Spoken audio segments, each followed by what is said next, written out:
What is up, my dudes? Welcome back to Storytime with your favorite Reddit fairy. My name is Lorna, and today I'm getting into 6 different stories from 6 different subreddits. That's right, we're getting into r/Tales from the Pizza Guy, r/Tales from the Front Desk, r/Tales from Tech Support, r/Tales from Security, r/Tales from Retail, and r/Tales from Call Centers. So without further ado, sit back, relax, and let's get right into it. Tales from the Pizza Guy. Supervisor is getting a little slack lately. I work for Domino's, and the store I work at, drivers who work short shifts, like a 4 or 5 hour one, are supposed to be put to work washing at least a load of dishes once they're off the road. This is so the closing staff isn't here until 3 or 4 in the morning after close, trying to get everything finished up. The GM I worked with when I first started would always do this. In the beginning, when I was on a short shift or a working day shift, it was annoying because you would want to cash out and go home, and I'd still be on the clock an hour later than I was supposed to. Having worked late afternoon to close on a nearly regular basis and usually the one washing dishes, I realized why this was important and appreciate the policy more and happily pull my weight on shorter shifts where I don't close. When the new GM took over some months ago, he stopped making the short shift drivers do this, which I'm sure they're pleased about, but it caused me and whoever else was closing to be working until very late trying to get caught up and finished. Another supervisor who happened to be the GM's girlfriend and who also works there, but at a different store, and is sometimes brought in to help crack the whip and got him to start putting the drivers coming off the road to the task. This made my closing shift go by much more smoothly. But I've noticed that when she's not there, he goes back to being slack again and letting them cash out immediately and go home, and I'm looking at longer nights again.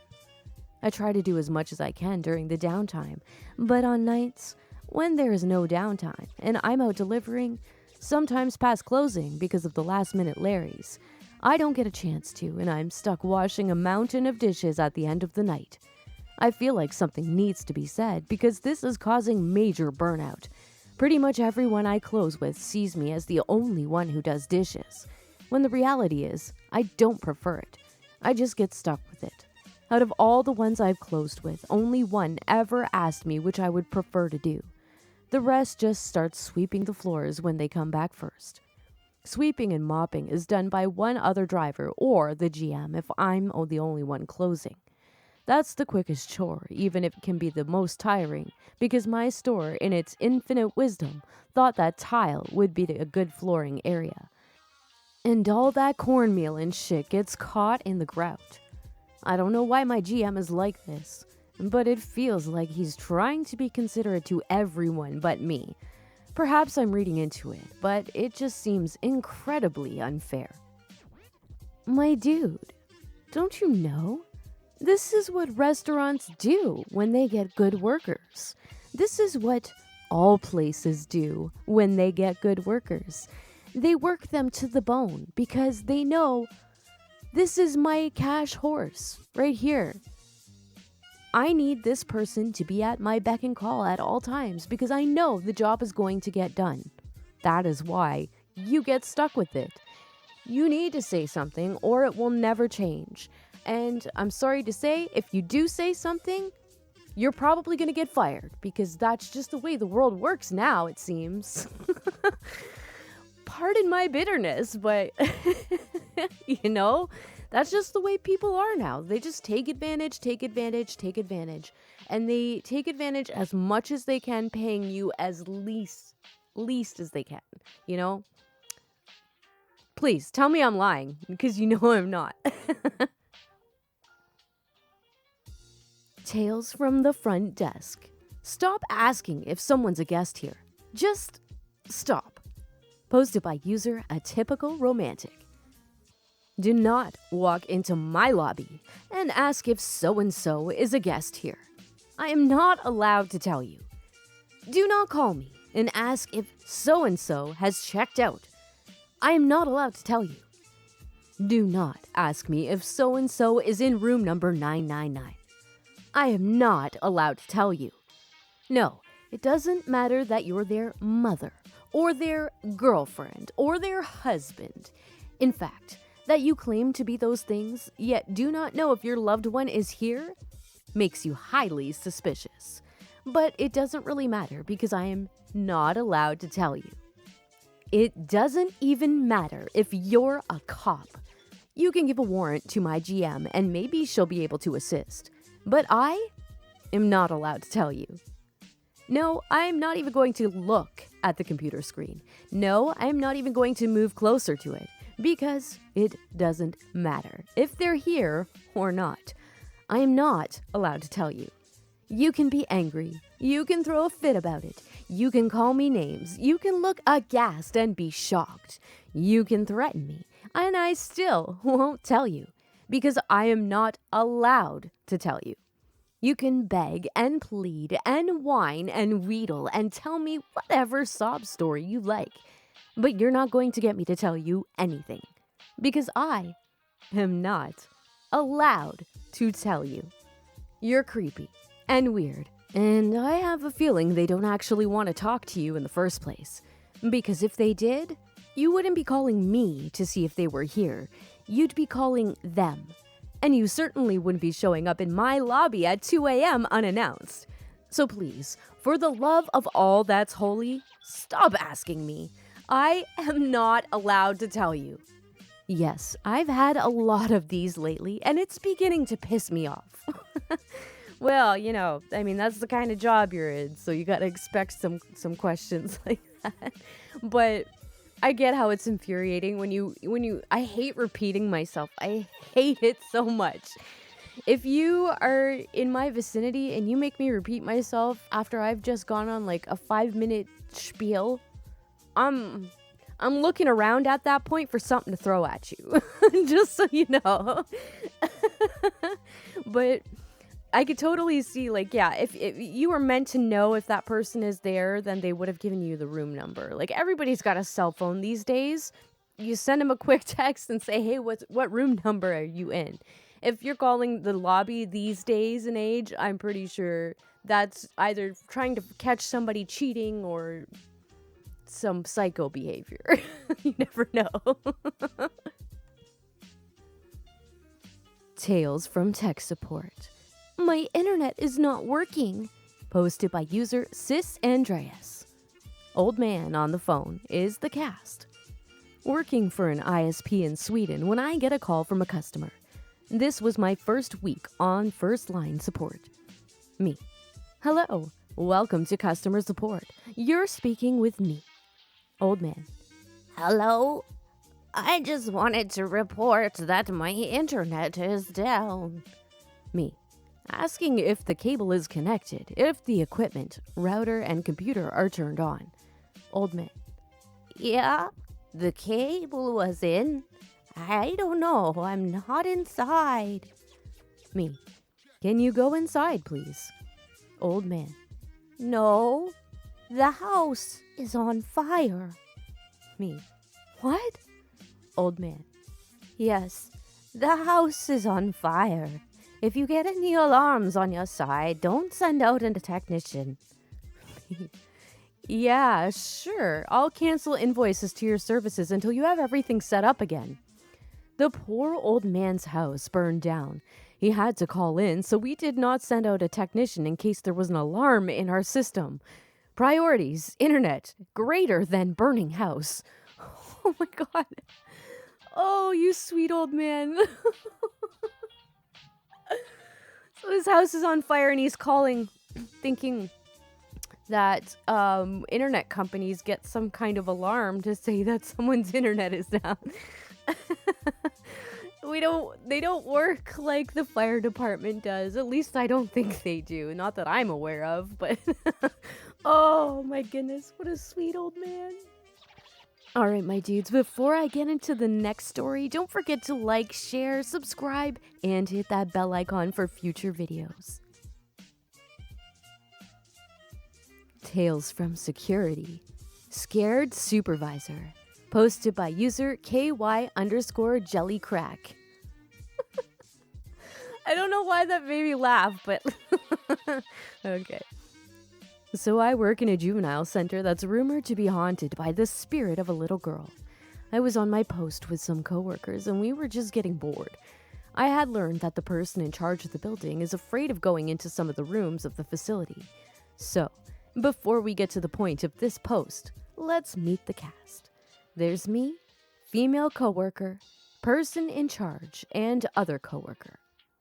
It was time for a security check at about 3 a.m. I started making some funny, yet disturbing voices over my radio as to break the monotony because night shift is boring. Female coworker and other coworker gave me an idea to scare the person in charge, so I kept making the noises over my radio. My set of security checks were complete and it was time for someone else to do them. Other coworker used his normal voice to call doors to do his checks. That was boring. So when female coworker went to do her set of security checks, she got on the radio and her voice sounded just like a little girl's. This was actually pretty funny, and they both told me that I wouldn't call the person in charge and ask him if he had heard the girl over the radio. Here's how the conversation went. Person in charge, after picking up the phone in a creeped out voice. Control? Me. Hey, did you hear a little girl's voice come over the radio? Person in charge just hung up the phone. I want to play with you. Cookie?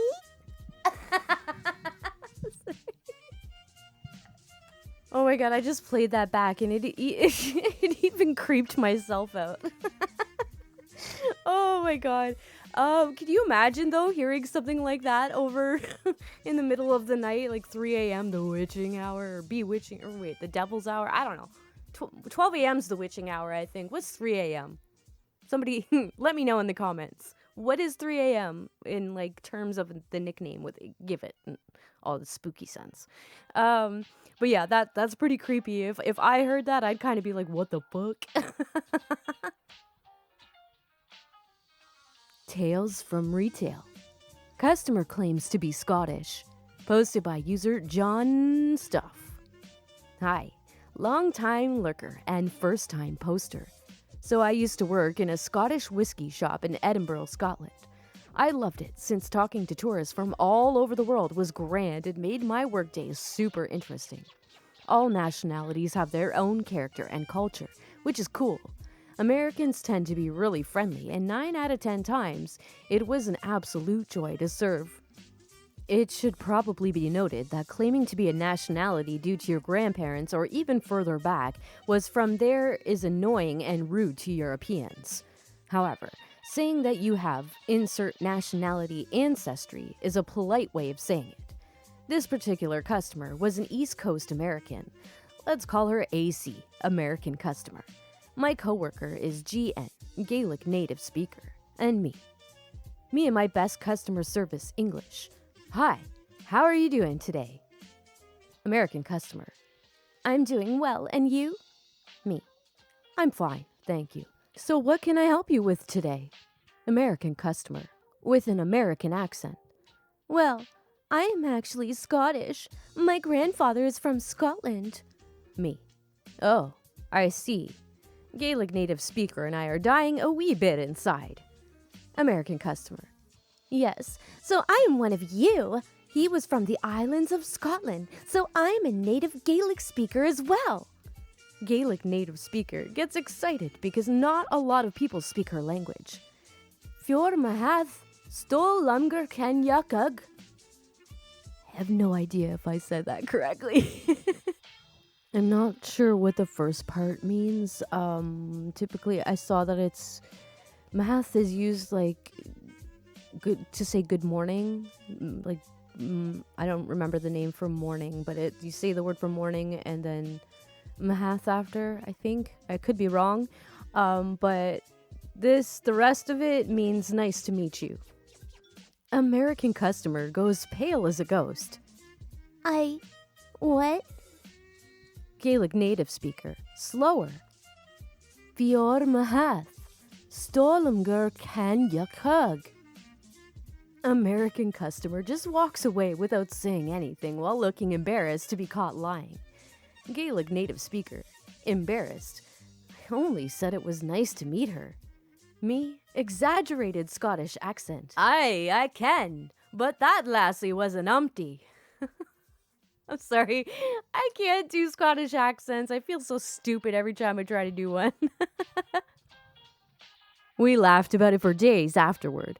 Later, my fellow European coworkers told me that they have had similar situations in the past with North Americans claiming to be from their home countries. So my coworkers started speaking their native language, and it turns out they didn't even know how to say hello in that language. I mean, still, it was a funny situation to us. I think others in the tourist industry can relate. Okay, I didn't know that this was a thing. I didn't know that they got offended by this, so I guess I should stop doing that because I'm always talking about how I'm really proud of my Scottish and my Native American and Canadian ancestry and all that. I mean, but I do say ancestry, so I guess that kind of sets me apart. But yeah, my granddad, almost every time I talked to him on the phone, he would say to me, "'Tis a problik moonlik nick to nick," which he said meant, "'Tis a bright night out tonight," or "'Tis a bright moon out tonight," or something like that. And that's about the only Gaelic I know, but to this day, I know like every word of it. And every time I think of it, I think of my granddad. He was one cool dude. But seriously, why would you go to another country and claim that you speak their native language? Why? Why would you do that? It would be different if you went to America and said, I speak Gaelic, and then you just make up a bunch of fucking words and then they don't know any better. But you're going to their native country and saying you speak their native language. Why? Durr. All right, my dudes, and the last story of the day is from r/Tales from Call Centers. This one is titled, "No, Karen, you don't get free stuff for your blunder." Posted by user Kiaiko and Gilly.